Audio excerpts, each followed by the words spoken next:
वर्षापूर्वी आलो होतो. 2 वर्षापूर्वी फार संस्कार शिबिर या ठिकाणी ठेवलं होतं आणि त्याच्यानंतर मध्ये 2 वर्ष आपल्याला शिबिर ठेवता आलं नाही. याचं कारण काय? याचं कारण काय असेल? पैसा नव्हता का जागा उपलब्ध नव्हती? कारण काय असेल? 2 वर्ष कशामुळे गॅप गेला? हा गॅप गेला केवळ तुमच्या आणि तुमच्यामुळं. तुम्ही विचार करा, आमचा काय प्रॉब्लेम? आमच्यामुळं कसा गॅप गेला?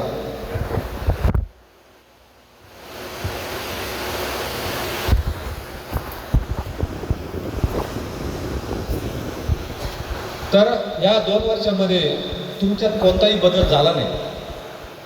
मी बाबांना विनंती केली का त्याच्या दुसऱ्या वर्षी आपण शिबिर ठेवू. बाबा म्हणजे शिबिर ठेवून उपयोग काय? जर या मुलांमध्ये जर काही बदल होत नसेल, त्यांच्यामध्ये काही परिणाम होत नसेल, तर शिबिर ठेवून उपयोग काय? त्यांच्यामध्ये जर काही बदल होत असेल, जर काही परिणाम होत असेल, तर या शिबिर ठेवण्यामध्ये काही फायदा आहे. आणि म्हणून मग तुम्ही म्हणाल बाबांना कसं काय कळलं का आमच्यात बदल झाला नाही म्हणून? आता तुम्हाला माहिती आहे, बाबा दर महिन्याला गोळेगावला सत्संगाला आहे आणि तिथं सत्संगाला येत असताना तुम्ही तिथे येत असतात आणि तुमच्या वागणुकीवरून बोलण्यावरून सर्व अंदाज येतो त्याच्यामध्ये कोणताही काही बदल झाला नाही. आणि म्हणून यामध्ये 2 वर्षाचं गॅप गेलं आणि परत आता ह्या वर्षी शिबिर ठेवायचा विषय असा की भाऊ नाही म्हणत होते का यावर्षी सुद्धा शिबिर ठेवायचं नाही, पण भाऊला मीच विनंती केली की नाही आता 100% यावर्षी या मुलांमध्ये बदल होईल. ही मुलं बदलतील, कारण ते आता वयाने थोडे 2-3 वर्ष मोठे झाले, पुढे गेले. 100% त्यांच्यामध्ये बदल होईल. आपल्याला शिबिर ठेवायचं. भाऊ म्हणजे तुझी जबाबदारी, जर मुलं जर बदल होत असेल तर ते ठेव, नाही तर अन्यथा काही ठेवू नको. मी भाऊने शब्द झाला 100% यांच्यामध्ये आज बदल हा निश्चितपणाने होईल अशी मी खात्री देतो. परंतु काल आणि आज भाऊने आल्याला तुम्हाला सूचना दिली कसं राहायचं, कसं बोलायचं, याचे सगळे नियम तुम्हाला सांगितले आणि ते सगळे तुम्ही नियम मोडून टाकले. कोणताही नियमाप्रमाणे आतापर्यंत तुम्ही राहिले नाही. स्वच्छता असेल, तुमच्या बॅगी पुढं पडेल, त्या घाण पुढं पडेल, सकाळी बिस्किटचे पुढे कागद पुढं पडेल, नळ चालूच असतात, लाइटिंग चालूच असते. तुम्हाला खिडक्या लावायचे उघडायचं तुम्हाला ज्ञान नाही, तर तुमच्यामध्ये बदल कसा घडवायचा आणि कसा घडला पाहिजे हे शिबिर फक्त तुमच्यामुळे ठेवलं. कारण आज या शिबिराचा जर खर्च जर पाहिलं तर 50-60-70 हजाराच्या आसपास हा खर्च जाईल. हा खर्च म्हणजे आमच्या काही डोक्यात फरक पडला की 50-60 हजार असे वाया घालवायचे. हा खर्च केवळ तुमच्यामुळे का पोरायला काहीतरी संस्कार व्हावे. कारण आज आई वडिलांना तितका वेळ नाही की तुमचे संस्कार लावावे म्हणून. कारण प्रत्येकाची जबाबदारी आहे, शेती, नोकरी, व्यवसाय आणि त्याच्यातून तुमच्यासाठी वेळ काढणं त्यांना ते जमत नाही. म्हणून हा एक पर्याय. चला बा 4-5 दिवस मुलांना सुट्टी लागली, 4-5 दिवस इकडे तिकडे उड्या मारण्यापेक्षा बाबांच्या आश्रमात जाऊ, बाबांना तुम्हाला बाबांच्या मार्फत तुम्हाला चांगले संस्कार लागतील. हा एक उद्देश या वास्तविक मंडळाचा होता. म्हणून या वास्तविक मंडळाने हे शिबिर या ठिकाणी आयोजित केलं. पण जर तुमच्यात जर काही बदल घडत नसेल तर या शिबिर ठेवण्याला कोणताही काही अर्थ नाही. म्हणून माणसाच्या जीवनामध्ये बदल घडला पाहिजे. तो आपल्याच मनावर घडून घ्यायचा की नाही घ्यायचा. जर बाबांनी किती तुम्हाला सांगायचा प्रयत्न केला, तुम्ही जर ते मनामध्ये उतरवलं नाही, डोक्यामध्ये उतरवलं नाही, तर तुमच्यामध्ये बदल घडणार नाही. आणि तुम्ही जर या शिबिराला एक टाइमपास म्हणून येत असाल, चला मग घरी बसायचं 2-3 दिवस आपल्या नेमके खाय प्यायला मिळेल, झोपायला मिळेल, तर हा उद्देश ठेवून तुम्ही बसू नका. कारण ही खूप मोठी तुम्हाला या ठिकाणी संधी आहे. ही संधी तुम्हाला तुमच्या जीवनामध्ये काहीतरी नक्कीच मोठं करून घेण्याची काहीतरी मोठी संधी आहे. या संधीचं तुम्ही सोनं करा. परमेश्वराच्या कृपेने तुम्ही उपदेशी घरामध्ये जन्माला आलात. त्या टायमाला आम्ही उपदेश घेतला. त्या टायमाला ज्ञान घरातही कोणाला नव्हतं आणि गावातही कोणाला नव्हतं. आम्ही उपदेश घेतल्यानंतर आम्ही अगोदर मिश्रा भक्ती करायचो. तुमच्या सारख्याच कोणतंही ज्ञान नाही, नियम पाळत नव्हतो. पण जसं जसं धर्मातून वाचनातून आमच्या लक्षात आलं की नियमाशिवाय धर्माशिवाय आपल्या जीवनाचं सोनं होऊ शकत नाही. आणि मग खरं तर आम्ही या ठिकाणी धर्माला लागलो. आणि आम्हालाही पुढे जाऊन, कारण तुमच्या वयामध्ये जर आम्हाला ज्ञान झालं असतं तर आज आमची थोडीशी पुढची पायरी होती. पुढच्या याला गेलो असतो आम्ही.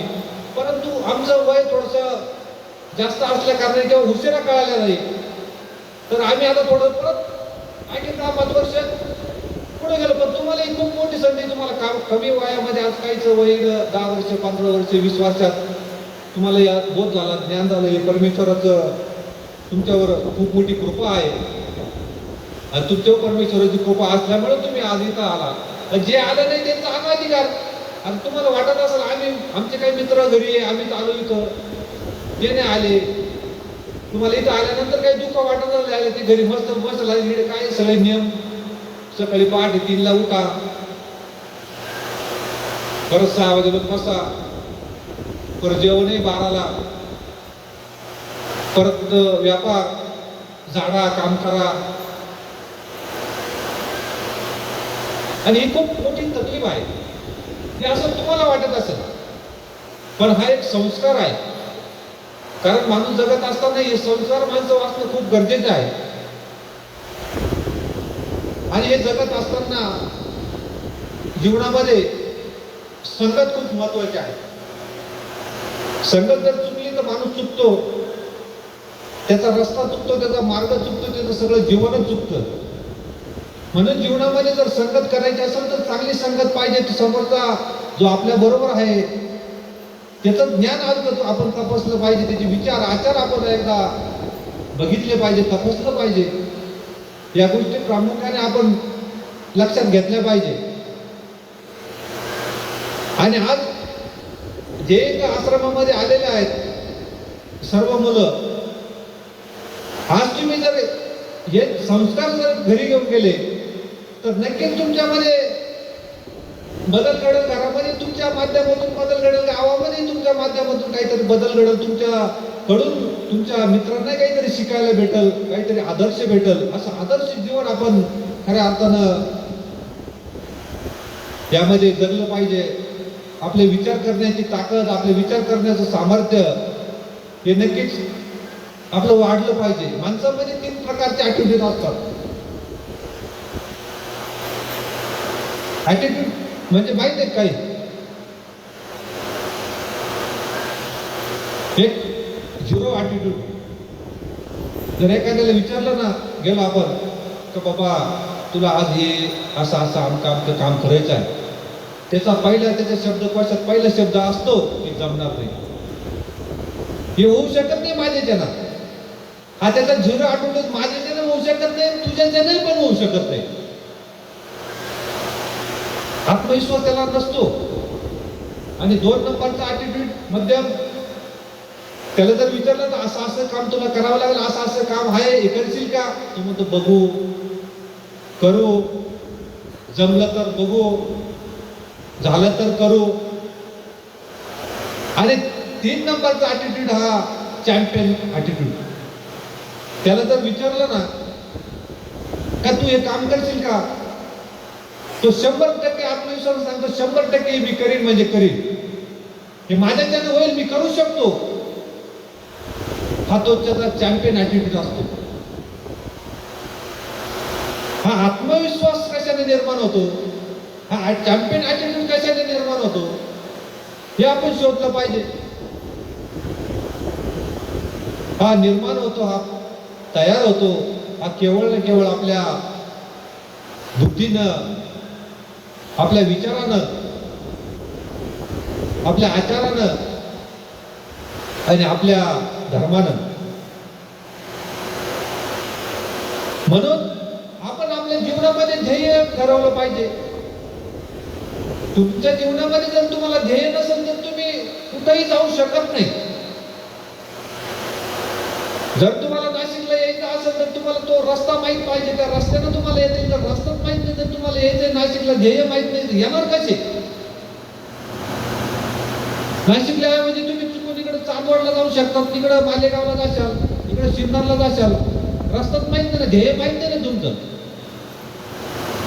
आणि म्हणून ध्येय तुम्ही ठरवा, आपल्याला करायचं काय, व्हायचं काय, बनायचं काय.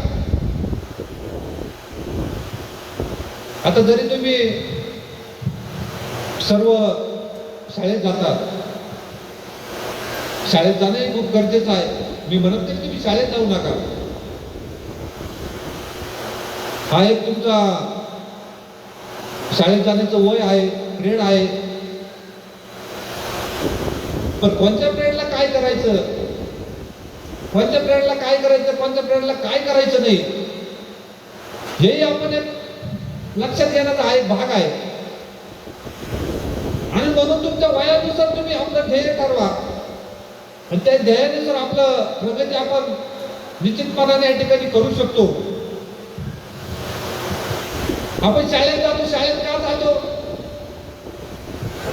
कशासाठी जातो आपण शाळेत, काय करायचं, काय शाळेत जाऊ,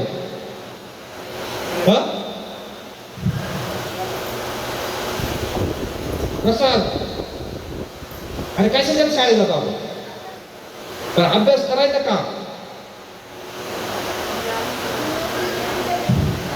नोकरी भेटून काय करायचं, पैसे कमवून.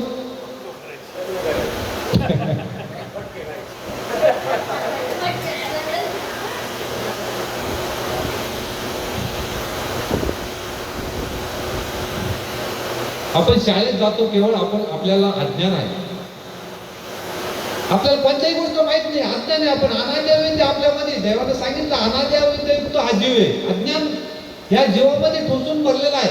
म्हणून आपल्याला काहीच माहिती नाही, आपल्याला ते माहिती करून घेण्यासाठी आपण शाळेत जात असतो. आपण आश्रमामध्ये येत असतो केवळ आपल्याला काहीच माहित नाही, प्रत्येक जीव अज्ञान आहे आणि म्हणून आपण शाळेत जात असतो. शाळेत जाऊन ज्ञान घेतो, ज्ञानाच्या जीवावर आपण नोकरी करतो, नोकरीच्या जीवावर आपण पैसे कमवतो आणि त्या पैशाच्या माध्यमातून आपलं जीवन परत आपण नरकात घालतो. देवाने सांगितलं पैशाने देव मिळू शकत नाही. आणि जर पैशाने देव मिळू शकत नाही, जे आपल्याला जे जीवनामध्ये जे गरजेचे जे जर भेटत नाही, तर मग शाळेत जाऊन उपयोग काय. मी म्हणणार नाही, पुन्हा परत सांगतो की शाळेत जाऊ नका असं मी म्हणत नाही. पण एकदा का तुमची शाळा पूर्ण झाली, ती जबाबदारी पूर्ण झाली, त्याच्यानंतर आपलं ध्येय आपण ठरवलं पाहिजे. आता तुमचं ध्येय आहे शाळेत जायचं, चांगल्या मार्काने पास व्हायचं, नोकरीला लागायचं. पण नोकरीला लागायच्या अगोदर शिक्षण एकदा पूर्ण झालं का आपण ठरवायचं का आता करायचं काय, लग्न करायचं का संन्यास घ्यायचा, का जीवनात काय काय सुख मिळवायचं काय, हे आपण ठरवायचं. आणि हे ठरवण्याची ताकद ही आपल्याला धर्मातून येत असते. त्यासाठी हा धर्म खूप गरजेचा आहे. हे लीळाचरित्र वाचणं, परमेश्वराचं हे श्रीमुखातून निघालेलं तत्वज्ञान हे खूप आपल्यासाठी खूप महत्वाचं आहे. आपल्याला हे चांगली दिशा दाखवतं. आणि म्हणून आपण आपलं ध्येय एकदा ठरवलं पाहिजे. आपण आपल्या आई वडिलांकडून खूप अपेक्षा करतो, खूप हट्ट करतो. आता तुम्ही बघितलं असेल तुमच्या माध्यमातून आजूबाजूला तुमचे मुलं आहे, लहान लहान मित्र आहेत, आई वडिलांना खूप जे हट्ट करतात, हे पाहिजे ते पाहिजे, अशी गाडी पाहिजे, असा खेळ पाहिजे, खेळली पाहिजे. हट्ट कशाचा करावा हे सुद्धा आपल्याला कळलं पाहिजे. याच्यापासून काय आपल्याला जीवनामध्ये फायदा होईल. ठीक आहे, आपल्याला आपण लहान आहे, 5 वर्षाचा आहे, 8 वर्षाचा आहे, आपल्याला ज्ञान नाही, आपण हट्ट करू शकतो. पण त्याच्या पुढे गेल्यानंतर आपण हळूहळू आपल्याला ज्ञान येतं, तरी आपला हट्ट हा कमी होत नाही. एकदा असंच एक मुलगा असतो आणि त्या मुलाकडं त्या मुलानं त्या वडिलांकडे एक मागणी केली की मला असं एक वाद्य आणून द्या का ते वाद्य आजपर्यंत कुणी वाजवलंच नाही, असं वाद्य आणून द्या. मग त्या वडिलांनी विचार केला, पण वाद आहे पण तो भरपूर लोकांनी वाजवला, ते गिटार आहे तीही खूप लोकांनी वाजवलं, त्याच्या जेवढ्या ध्यानात येईल जेवढं वाद्य तेवढे त्यानं एक रात्रभर विचार केला. असं एकही वाद्य उरलं नाही का ते कुणी वाजवलंच नाही म्हणून. त्याचे जेवढं ध्यानात येईल त्याने तेवढे वाद्य लक्षात त्याच्या आले, त्यानं ध्यानात आणले, पण सगळं वाद्य वाजवलेले होते. मग त्या मुलाला त्यांनी सांगितलं की बाबा असं एकही वाद्य नाही की ते कोणी वाजवलं नाही म्हणून. पण तो मुलगा खूप हट्टी, नाही मला पाहिजे तर तसंच वाद्य पाहिजे मी. म्हणजे काय करावा, त्यांना आपली गाडी काढली, फोर व्हीलर काढली, सकाळी निघाला, दिवसभर हिंडला, खूप हिंडला. संध्याकाळ झाली, ते वाद्य काय कुठे भेटलं नाही, त्या ठिकाणी गाडी लावली, झाडाखाली बसला, विचार करीत बसला. आणि मग एक मेंढीपाळ, एक मेंढ्या चालणारा तो धनगर त्या ठिकाणी आला. त्याने विचारलं, त्यांना ओळख काढली, बाबा तुम्ही कुठून आले, काय आले. तो अगोदर त्याचा टेन्शन मध्ये, बाबा तू काही विचारू नको, माझ्या डोक्यात भरपूर टेन्शन, तू म्हणतो कुठून आला, काय आला. नाही पण सांगा, मी तुमची काहीतरी मदत करू शकतो. म्हणजे बाबा तू काहीच माझी मदत करू शकत नाही म्हणजे. नाही तरी सांगा काय नेमकं प्रॉब्लेम काय. मग त्यानं त्याचा प्रॉब्लेम सांगितला का मला माझ्या मुलाला असं एक वाद्य आणून द्यायचं आहे की ते आजपर्यंत कोणी वाजवलंच नाही. तो धनगर म्हणे ठीक आहे, माझ्याकडे असं वाद्य आहे, तुम्ही चला, मी तुम्हाला ते वाद्य देतो. आणि त्याच्या त्या वडिलांच्या जीवामध्ये जीवात जीव आला, आयला चला आता आपल्याला आता वाद्य देऊ राहिलं. म्हणजे त्याचं एकदम टेन्शन कमी झालं, मन एकदम हलकं झालं.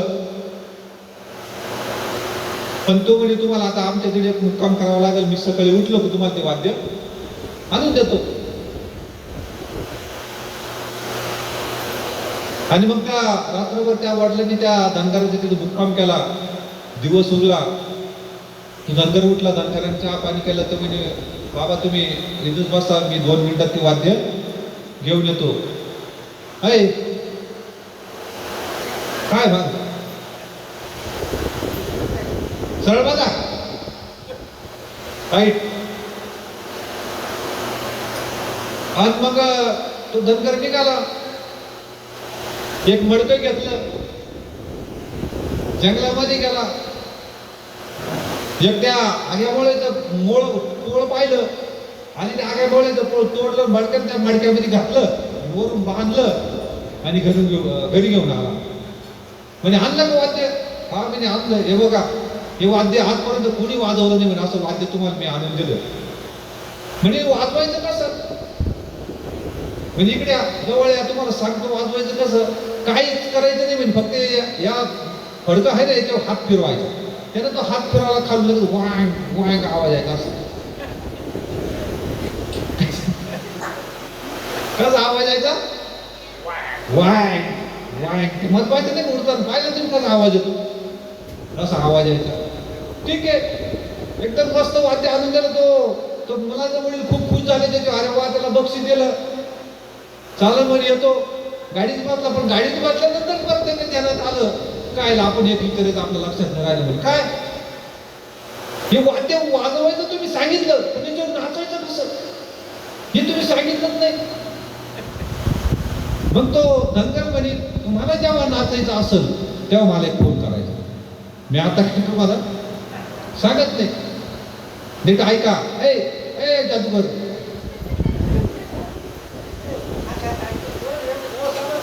पुढे सारखा, पुढे जागा आहे भरपूर, या पुढे या. आता पुढे लय भारी आहे, तुम्ही फक्त ऐकत राहा.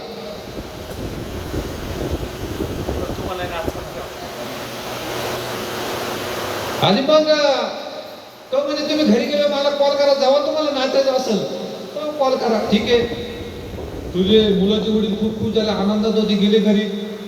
घरी गेल्यानंतर मुलगा पळतच आला, पप्पा पप्पा वाद्य आणलं का? हा हो आणलं म्हणे, वाद्य आणलं. पुढे म्हणे घर म्हणे वाद्य. मग वाजवायचं कसं? ते बापानं सांगितलं व्यवस्थित, असं मस्त हात फिरवायचं म्हणे. त्यानं हात फिरवायला खालून वांग वांग आवाज यायचा. अरे वा काय वाद्य म्हणे, खुश झाला. मग त्याला लगेच बाबण्याला फोन लावला, भैयाला फोन लावला, पाण्याला फोन लावला. अरे या म्हणजे वाद्य आलं.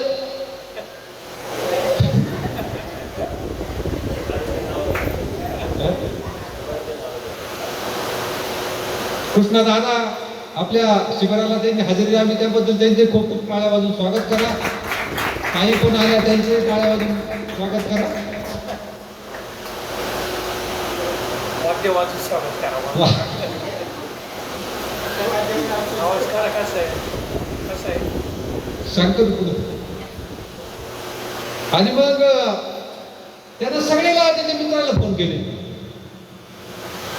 रोहित्या आला,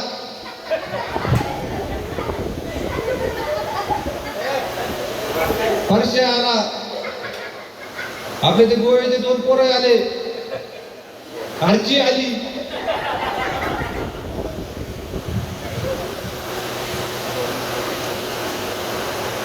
सगळेच आले.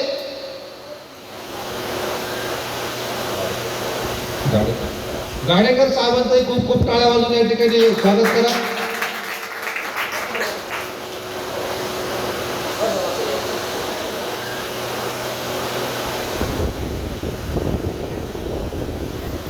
या ताई या बाजू इकडे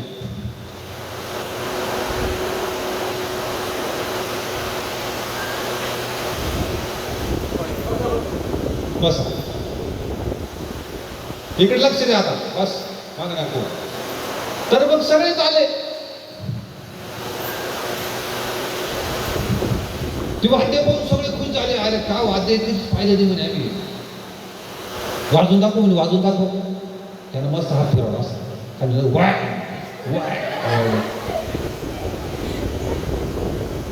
अरे पण इथे तो वाजत म्हणे, पण इथे नाचायचं कसं?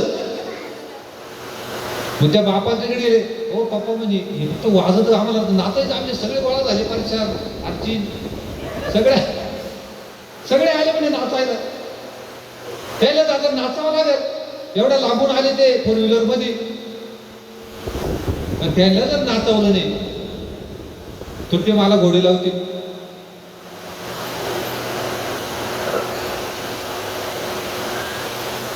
तर म्हणजे त्याला आता नाचावं लागेल. मग लावलं त्याच्या वडिलांनी त्या धनगराला फोन. म्हणे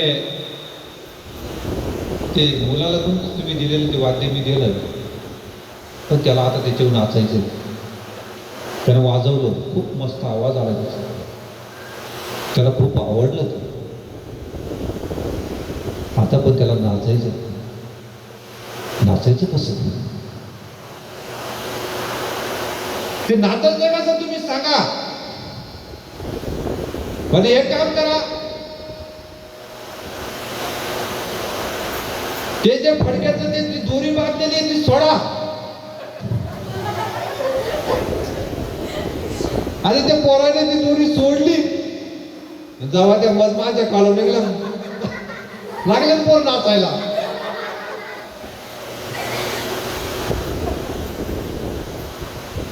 सांगायचं तात्पर्य एकच की हट्ट किती करावा.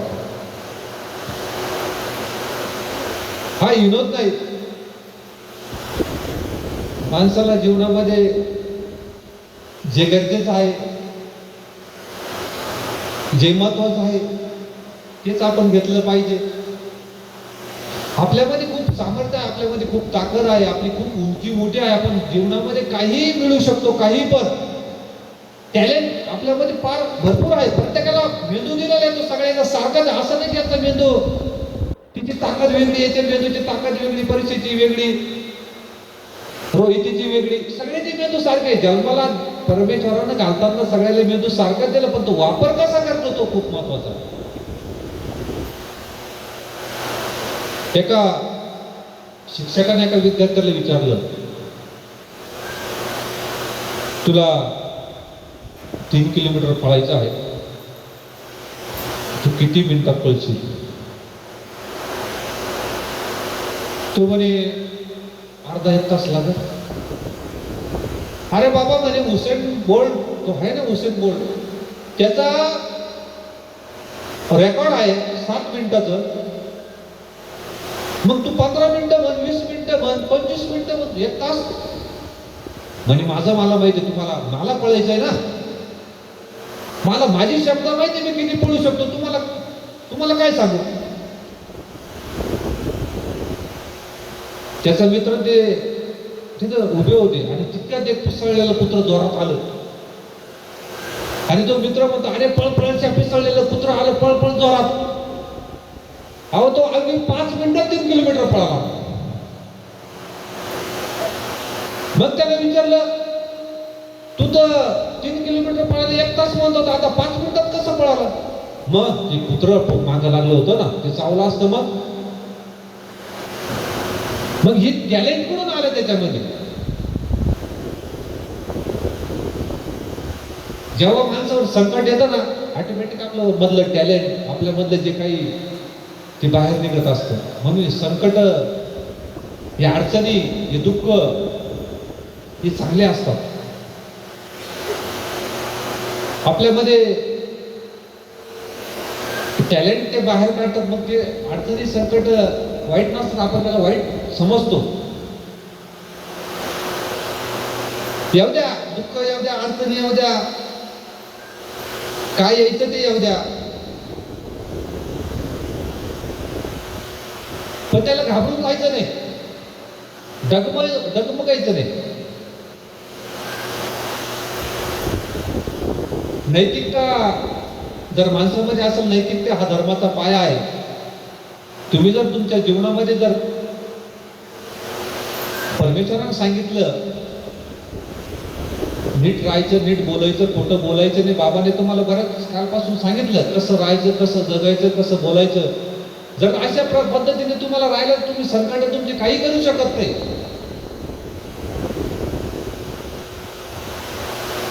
तुम्ही जीवनामध्ये काही करू शकता. हा परमेश्वर आहे, हा दुर्मिळ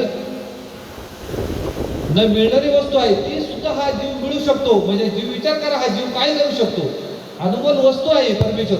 या सृष्टीमध्ये अशी परमेश्वराशिवाय कोणती वस्तू नाही, ती परमेश्वराच्या पेक्षा जास्त अनमोल आहे अशी. म्हणजे अशी अनमोल वस्तू जर हा जीव मिळू शकतो, तर जीवामध्ये किती ताकद आहे हे आपण ठरवलं पाहिजे.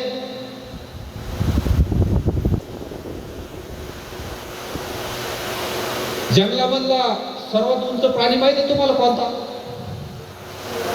जिराफ. आणि जंगलामधला सगळ्यात ताकदवर प्राणी हत्ती. आणि जंगलामधला सगळ्यात हुशार प्राणी कोल्हा. आणि जंगलामधला सगळ्यात वेगवान प्राणी चित्ता. मग हे जर सगळ्यात हुशार, जंगलामधला ताकदवर प्राणी हत्ती आहे, जंगलामधला हुशार प्राणी कोल्हा आहे, जंगलामधला उंच प्राणी जिराफ आहे,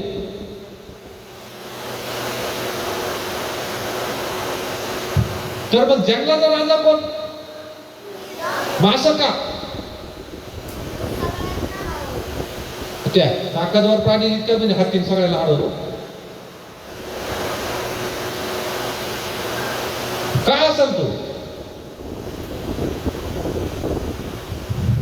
कोणीतरी सिंहाकडे गेलं, त्याला विचारलं, बाबा काय रे, सगळ्यात जंगलामध्ये सगळ्यात उंच प्राणी जिराफ आहे, सगळ्यात ताकदवर प्राणी हत्ती आहे, सगळ्यात हुशार प्राणी कोल्हा आहे, सगळ्यात वेगवान प्राणी चित्ता आहे, पण तू जंगलाचा राजा कसा काय?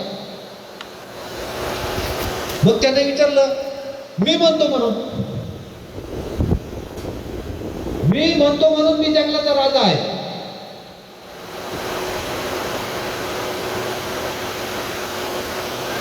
लोक काय म्हणतील याचा विचार करू नका. आई वडील काय तुमच्याबद्दल ठरवतील तोही विचार करू नका. शिक्षक तुम्हाला काय म्हणतील, काय तुमच्याकडून अपेक्षा करतील तोही विचार करू नका. तुम्हाला काय वाटतं, तुम्हाला जीवनामध्ये काय व्हायचंय, काय मिळवायचं, काय हे खूप महत्वाचं आहे. तुमच्यात कोणतं टॅलेंट आहे? प्रत्येकात काही ना काही गुण आहे, टॅलेंट आहे, तो ओळखायला आपण शिकलं पाहिजे. सिंह म्हणतो मी आहे म्हणून जंगलाचा राजा आहे. तसं तुम्ही तुमच्या मध्ये काय सामर्थ्य आहे, काय ताकद आहे, काय गुण आहे ते बाहेर काढा. सचिन तेंडुलकर वयाच्या 34ला असताना एक उत्तम फलंदाज त्या ठिकाणी उत्तम अशी बॅटिंग करीत होते. त्याच्यानंतर वयाच्या 16व्या वर्षी ते मैदानात गेले आणि असे उत्तम असा खेळाडू बनले. आणि त्याच्यानंतर इरफान पठाण हे 9वीला असताना क्रिकेट खेळायला आले. तेही भारताचे संघाचे त्या ठिकाणी भारताच्या संघामध्ये आले. परंतु ते सचिन तेंडुलकर इतके सक्सेस ठरले नाही. त्याचं कारण काय? ते जीवनामध्ये लेट क्रिकेटमध्ये गेले, त्यांना लेट कळालं म्हणून ते त्यांचे इतकं सक्सेस ठरले नाही. पण सचिन तेंडुलकरला हे लवकर कळालं आणि म्हणून ते जीवनामध्ये सक्सेस झाले. आज सगळ्यात उत्तम सर्वोत्तम फलंदाजी म्हणून त्यांची या ठिकाणी ओळख आहे. म्हणून आपण आज तुम्हाला खूप लवकर हा धर्म कळाला. तुम्ही जर आता पासून जर सुरुवात केली, बाबांनी सांगितलं गेल्या 2 दिवसापासून तुम्हाला सांगत आहे, सगळं जर आपल्या डोक्यात जर उतरवलं तर तुम्ही जीवनामध्ये नक्कीच या ठिकाणी यशस्वी होऊ शकतात. किती वेळ आहे बा?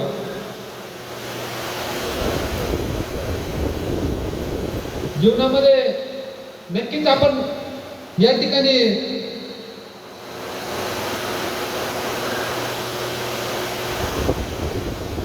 होऊ शकतात, यशस्वी होऊ शकतात. याचं कारण का? तुम्ही अनसक्सेस होण्याचं कारण का? आता बरेच लोक आहेत, काही सक्सेस आहे, काही अनसक्सेस आहे. ते कोणत्याही गोष्टीला गांभीर्याने घेत नाही, मनावर घेत नाही. चाललंय टाइमपास म्हणून काहीतरी बसायचं, ऐकायचं, गांभीर्याने कोणती गोष्ट घ्यायची नाही. आज तुम्हाला तुमचं जीवन जर बदलायचं असेल, तुम्हाला जीवनामध्ये जर काही करायचं असेल तर हा धर्म खूप महत्वाचा आहे. धर्मामध्ये सगळं ज्ञान आहे. नुसतं धर्मामध्ये देव मिळवायचं ज्ञान नाही, देव कसं मिळवा हे ज्ञान नाही. ते तुम्ही जीवन जगात असताना का भौतिक जगामध्ये कसं राहिलं पाहिजे, कसं बोललं पाहिजे, काय केलं पाहिजे, काय नाही केलं पाहिजे, हे सगळं ज्ञान या धर्मामध्ये आहे. म्हणून धर्म खूप महत्वाचा आहे.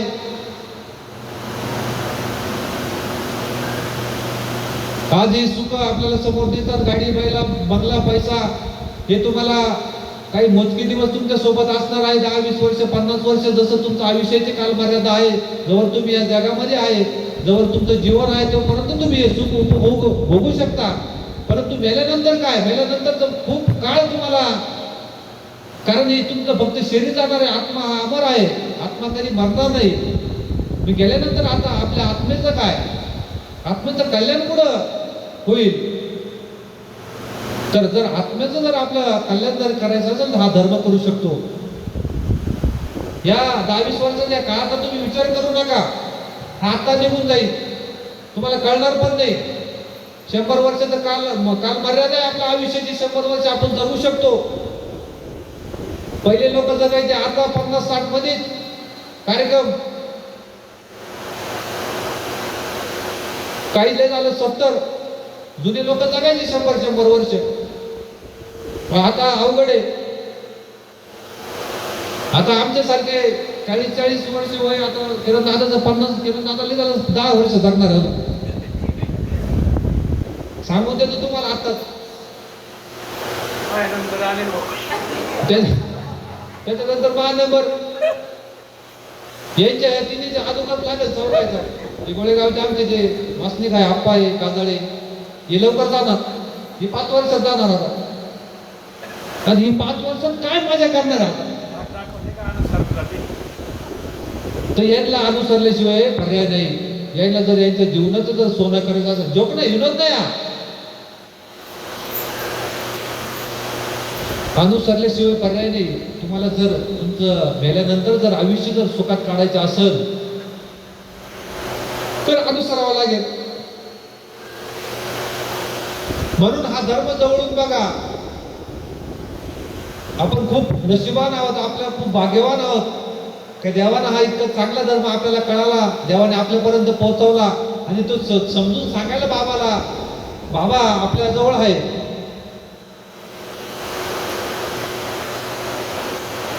आणि इतकी सुविधा असताना जर ते समजून जर घेतलं नाही तर तुम्हीच तुमचं जीवनाचं वाटोळ करशाल. म्हणून तुम्ही सांगायचं तात्पर्य येतं की तुम्ही तुमच्या जीवनामध्ये काही करू शकता, काही पण जे ठरवलं ते फक्त तुम्ही मनावर धरा. देवही मिळू शकतात आणि देव करता करता धर्म सांभाळता तुम्ही पैसाही पण मिळू शकतात. मी तर म्हणतो जर तुम्ही खरोखर जर देवधर्म जर केले, नका अनुसरू तुम्ही, नका काय करू, पण तुम्हाला पैसा खूप मिळत. माझ्याकडे काही असे उदाहरण नाही, माझ्या समोर उदाहरण नाही, त्यांच्याकडे काही नसतात ना, ते फक्त आपल्या धर्मामध्ये आले, उपदेश घातला आणि त्यांची कपाट संपत्ती आली. आता तुमच्या समोरचं जर उदाहरण द्यायचं जर तुम्हाला माहिती जर करायचं असेल तर आपले खाजो पाटील काल आले होते, बघितलं तुम्ही. त्यांनी उपदेश घेतला, धर्माला लागले, त्यांचे काम खूप पैसा आला. आज ते खूप पैशावाले आहे. ते कशाने झालं? धर्मानं झालं. त्यांची देवावरची निष्ठा, धर्मावरचं प्रेम. म्हणून धर्म तुम्हाला तुमच्या जीवनामध्ये सगळं सुख मिळवून देऊ शकतो. तुम्ही काही पण करू शकतात. म्हणून एकदा एका राजाचा एक प्रधान जंगलामध्ये निघाला आणि तो जंगलामध्ये जात असताना त्याला एका झाडावरती एक गुराख्याचा मुलगा एक फांदी तोडताना दिसला, झाड तोडताना दिसला. आणि ते जवळ जाऊन त्यानं बघितलं, त्याच्या लक्षात आलं का हा जो फांदी तो तोडतोय, ज्या फांदी उभारला तीच तो फांदी तोडतोय. आता ज्या फांदी उभारला ती फांदी तोडल्यानंतर तो त्याचं काय होईल? काय होईल त्याचं? तो एक खाली पडाल की नाही? आणि या प्रधानाच्या लक्षात आलं, त्याला विचार केला, चायले पोरगं काहीतरी हा प्याड आहे, हे अज्ञान आहे, याला कोणतंही ज्ञान दिसत नाही, हे भेटतो काय. पण त्याच्यात एक लक्षात आलं की आपल्या जी राजाची ती राजकुमारी होती, त्या राजाची ती मुलगी, तर त्या राजाच्या मुलगीने त्या राजकुमारीने त्या प्रधानाचा खूप अपमान केलेला होता. आणि त्या अपमानाचा त्याला बदला घ्यायचा होता. मग त्याच्यात लक्षात आलं की या पोराच्या माध्यमातून आपण त्या राजकुमारीच्या, त्या राणीचा आपण बदला घेऊ शकतो. आणि म्हणून त्या पोराजवळ गेला, त्याला विचारलं, खाली उतर. जवळ बोलवलं, तू अज्ञान आहे, तुला काही सुद्धा ज्ञान नाही, तू हे कोणाला सांगू नको, कोणाला बोलू नको. तो दिसायला खूप राजपिंड पोरगा होता, सुंदर पोरगा होता. आणि त्या प्रधानाने ठरवलं याला आता राजाचा वेश घालायचा आणि याला राजासमोर उभं करायचं आणि त्याची जी मुलगी आहे त्या मुलीसंग याचं लग्न लावून द्यायचं. आणि म्हणून त्या गुरेखाच्या पोराला प्रधान घेऊन गेला, राजासमोर उभं केलं. राजाला सांगितलं, हा अतिशय हुशार तज्ञ हा राजाचा मुलगा आहे आणि याला तुमच्या या मुलीबरोबर लग्न करायचं आहे. आणि त्या राजाने मान्य केलं, ते दोघांचं लग्न झालं. आणि काही दिवसांना जी त्याची पत्नी आहे त्या मुलाची, ती राजकुमारी, तिनं त्याला एक प्रश्न विचारला, संस्कृत मधून तो प्रश्न विचारला, अस्ति कचित वाद विशेष. संस्कृत मधून प्रश्न विचारला, त्याच्या लक्षात येईना. आणि मग ती म्हणते, तुम्हाला वाङ्मयामधलं काही विशेष ज्ञान आहे का म्हणे. वाङ्मय तर काय तो ग्रंथ होता, त्या ग्रंथामधलं काही तुम्हाला विशेष ज्ञान आहे का. त्याच्या लक्षात येईल, फक्त करायचं.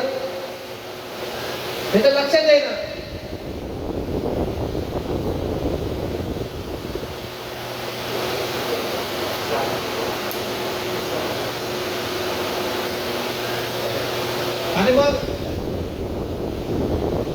त्या राजकुमारीला खूप राग आला. तिने त्या गुरखाच्या पोराला खूप अपमान केला, खूप बोलली, खूप त्याला शिव्या दिल्या आणि त्या गुरखाच्या पोराला खूप अपमान झाला. त्याला खूप तिचा राग आला आणि त्यानं सांगितलं आता मिळून चाललो, पण जेव्हा येईल ना तेव्हा नक्कीच विद्वान म्हणून या ठिकाणी मी येईल, तसा मी परत येणार नाही. आणि तो गुरखी गेला एका जंगलामध्ये, एका कालिका मातेच्या मंदिरामध्ये. त्यांना सगळे ज्ञान साधना केली, ज्ञान कमवलं, अपार ज्ञान कमवलं. आणि तोच मुलगा काही दिवसांना कालिदास म्हणून, कालिदास माहिती आहे तुम्हाला, ऐकले नाव तुम्ही? कालिदास म्हणून जन्माला उदयाला आला. तो गुरेखाचा पोरगा काही ज्ञान नव्हतं ना, त्याला कोणतं काही, त्याला वाचता येत नाही, लिहिता येत नाही, त्याला आपण जेव्हा फाटी उभारली ती फाटी जर तोडता नव्हता आपण पडू, याचंही ज्ञान नाही. असा मुलगा जर कालिदास होत असेल तर तुमच्याकडे सगळी बुद्धी आहे, ज्ञान आहे, विचार करायची ताकद आहे, शब्द आहे, तुम्ही काय होऊ शकता याचा विचार आपण केला पाहिजे. म्हणून धर्म खूप मोठा आहे. हे सगळं चालू आहे तुमच्यासाठी चालू आहे. गांभीर्याने घ्या, काळजीपूर्वक घ्या. माझ्या नंतर आता नितीन दादाला बोलायचं आहे, वेळ खूप कमी आहे आणि तुम्ही माझी पात्रता नसताना माझं ऐकून घेतलं त्याबद्दल तुमचे खूप खूप आभार मानतो. धन्यवाद तुम्हाला या ठिकाणी देतो आणि माझ्या दोन शब्दाला आवड घालतो. थांबतो. धन्यवाद अनिल दादा. आपण अत्यंत तळमळीने आणि अभ्यासपूर्वक आम्हाला सर्वांना छानपैकी मार्गदर्शन केलं. मी अनिलदादासाठी आपण अनिलदादांच्या भाषेत वाद्य वाजून त्यांचं आपण वॅन करून स्वागत करू. सगळ्यांनी कोणता वॅन धन्यवाद अनिल दादा. यानंतर परमार्ग सेवक नितीन दादा